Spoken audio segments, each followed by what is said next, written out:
She thought the danger ended the night he walked away from her door. She thought saving him meant her life could return to normal. But power doesn't forget faces. And enemies don't forgive mercy. When they failed to kill the man who ruled everything, they came for the only thing they could still reach. There is a moment after chaos where the world feels still. Too still.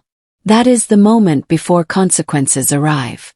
This is the story of what happened after the rain stopped, after the city fell silent, after a woman realized that saving a dying stranger had placed her inside a war she never agreed to fight. This is when they came for her next. The city felt wrong. Not loud. Not broken. Just restrained. Like something enormous was holding its breath. 3 days had passed since the man left her apartment, and in those 3 days, nothing happened. No footsteps outside her door. No strange cars. No phone calls. That silence pressed against her ears harder than noise ever could. She returned to her routine because routine was the only shield she had left. Wake before dawn. Walk the same streets. Avoid eye contact. Pretend the world hadn't shifted beneath her feet. But everything felt staged now, like she was an actor moving through a set built to look familiar. At night, sleep refused to come easily. Every sound felt deliberate. Every shadow looked occupied. She kept the card hidden inside a book beneath her mattress. No name. No number. Just the symbol etched in black. She didn't know what it meant, but she knew it wasn't meant for people like her. On the 4th night, she noticed the first crack in the silence. Her door wasn't locked. She was certain she had locked it. She always did, twice, sometimes 3 times. The handle turned too easily beneath her fingers. Inside, the apartment looked untouched. No signs of struggle. No broken drawers. No stolen items. But the air felt disturbed. She stepped inside slowly. Her heart hammered in her chest as she scanned the room. The window was closed. The lights were off. Everything was exactly where it should be. Then she saw it. A glass on the table. Half full. Still warm. Her throat tightened. Someone had been there. Someone who didn't need to take anything to prove a point. Someone who wanted her to know. She didn't scream. Fear had moved past that stage. This was something colder. Sharper. The understanding that whatever protected her before no longer applied. She locked the door again, hands trembling now. For the first time since the rain, she took out the card. The symbol stared back at her like an accusation. "You said this would protect me," she whispered into the empty room. The card did not answer. That night, she slept with the lights on, the book pressed against her chest, and the realization settling deep into her bones. The city wasn't quiet because she was safe. It was quiet because someone was watching. The message arrived at 3:17 a.m. Her phone vibrated once, short, precise. No repeated buzzing. No urgency. Whoever sent it knew she would check. She always did. Unknown number. One sentence. "You should have stayed invisible." Her breath caught. The room felt suddenly smaller, the walls closer than before. She reread the words, hoping they might change, hoping fear had rearranged the letters. It didn't. She typed a reply, deleted it, typed again, then stopped. Every response felt wrong. Too weak. Too curious. Too revealing. Silence, she realized, was the only power she had left. The next morning, the city resumed its performance. Cars moved. People talked. Shops opened. Nothing acknowledged the threat waiting in her pocket. She walked to work with her head down, scanning reflections in windows, memorizing footsteps behind her. Someone followed her for 2 blocks. Not closely. Not obviously. Just enough to be felt. When she stopped, they stopped. When she crossed the street, they crossed seconds later. Her pulse climbed, but she forced herself to keep moving. Panic was what they wanted. At the corner near the alley, 2 men stepped into her path. They weren't dressed like criminals. No leather jackets. No scars. They looked clean, efficient. Like men who didn't need to raise their voices to be heard. "Wrong way," one of them said calmly. Her mind raced. She could run. She could scream. She could fight. None of those options felt real. Instead, her hand slipped into her bag.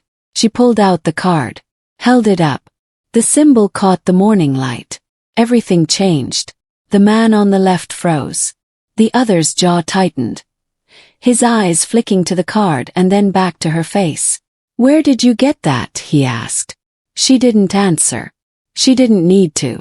The alley behind them emptied. A door slammed somewhere far away.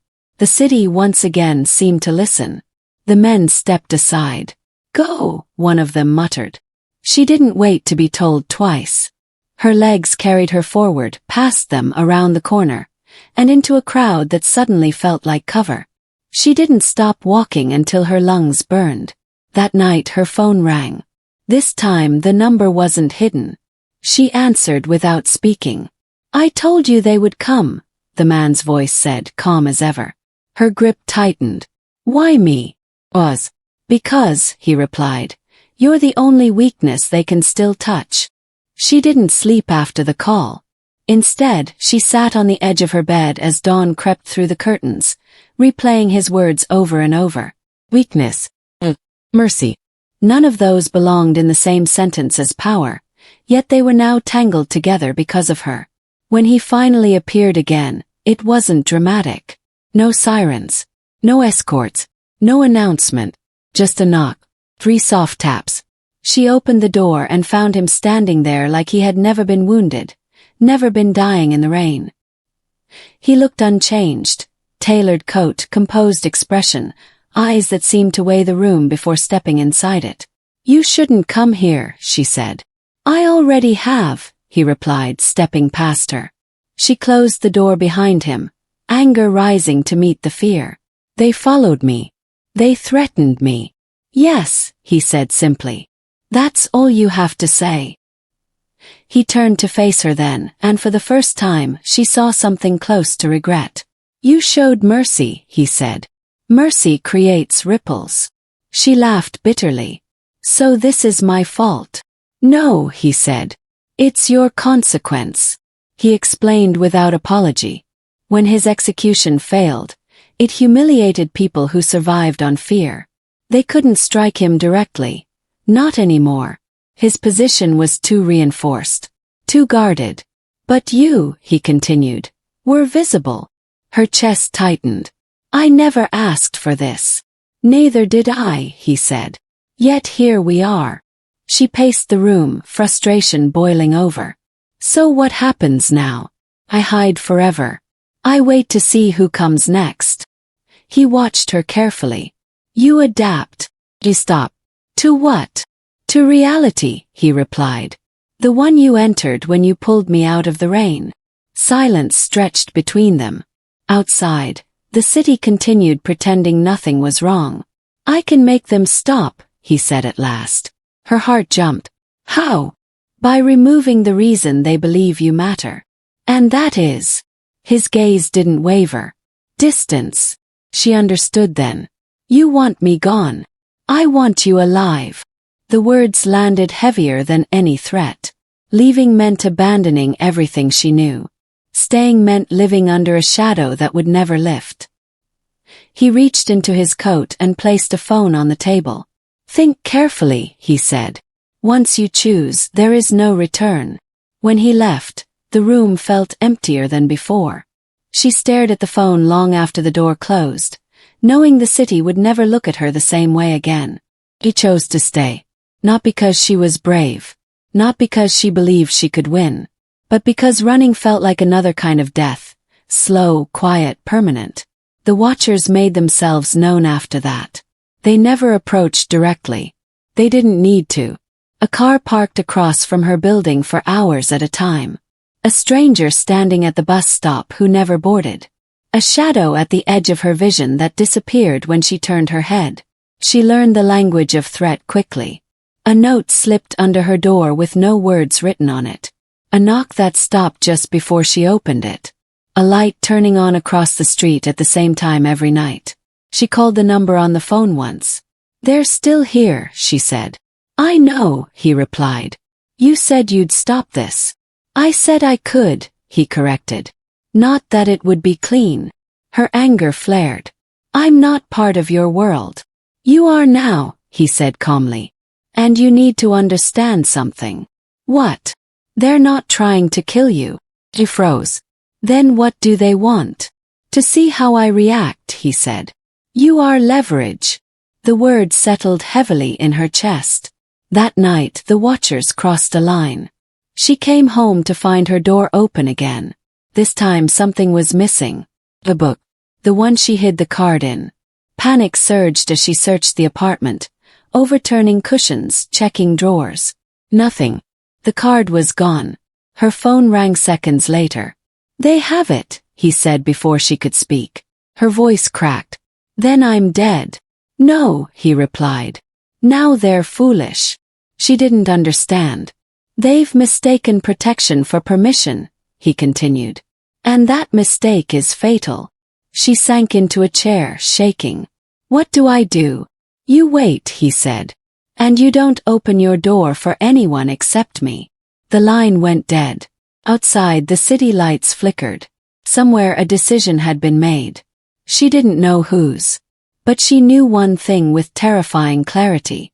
The people watching her weren't predators. They were bait. The response didn't come with violence. Came with order. The next morning the parked car was gone. The man at the bus stop didn't return. The light across the street stayed off. The city exhaled again, and with it came something worse than fear. Certainty. She learned later what had happened. Not from news reports, not from rumors, but from the man himself. He arrived that evening without knocking. His presence filling the room like pressure. They won't bother you again, he said. She didn't ask how. She didn't need the details. The calm in his voice said enough. You took my card, she said. They used it. Yes. And now they don't exist, he replied. The finality in his words chilled her more than any threat ever could. This was the reality she had stepped into. Not chaos. Not madness. Control. He studied her carefully. You're afraid. She nodded. Good, he said. Fear keeps you alive. He moved to the window, scanning the street below. They underestimated something. What? She asked. You, he said. They thought you were accidental. Temporary. And I'm not. No, he replied. You're proof. Of what? She wanted to ask, but the answer arrived before the question. People believe power is loud, he said. It isn't. It's quiet. It survives by choosing what and who remains. She swallowed hard. And what am I to you? He turned back to her. For the first time there was no calculation in his eyes. Only truth. You are a liability I refuse to lose. The words were not comforting. They were a sentence. He didn't force her. That was the most dangerous part. Instead, he offered her a choice dressed as freedom. I can disappear you, he said. New name. New place. No ties. And the other option, she asked. He hesitated. Just long enough for her to notice. You stay, he said. And you learn. Learn what? How to survive standing near power. She laughed softly. I never wanted power. No one does, he replied. Until they understand what it protects them from. The offer hung between them like smoke. She imagined a quiet life somewhere else, untouched by shadows. She also imagined running forever. What happens if I say no? She asked. Nothing, he said. And everything. She understood then that there was no safe answer. Only honest ones. She looked at him. If I stay, I don't want to be blind. A slow smile touched his lips. Then you'll do well. He began teaching her without calling it teaching. How to notice patterns. How to read silence. How to tell the difference between coincidence and design. She learned why some streets were never touched. Why certain names were never spoken aloud. Why fear worked better when it was patient. You don't threaten, he said one night. You let people imagine. She listened. She observed. She adapted. And slowly the fear changed. It didn't leave. But it sharpened. The test came unexpectedly. Message. Not a threat. An invitation. Someone wanted to meet her. Alone. He watched her carefully when she told him. This is intentional, he said. I know. You can refuse. I won't. He studied her for a long moment, then nodded. Good. That night, she walked into the meeting with no protection, no weapon and no card. Only confidence. And it was enough. By the time she returned, the city felt different again. Not quieter. Where? He poured her a drink and waited. They won't come again, she said. He raised an eyebrow. Why? Because, she replied. They saw what happens when they do. A slow, approving smile appeared. You've learned, he said. No, she corrected. I've changed. She stood beside him at the window as the city stretched below. I saved you because I thought you were dying, she said. And now? He asked. She met his gaze without fear. Now I know, she said. That power doesn't die in the rain. He nodded. And neither do the people who learn how to carry it. The city moved beneath them. And this time it knew her face. Thanks for watching. Please subscribe for part 3. Click on the previous video to watch part 1.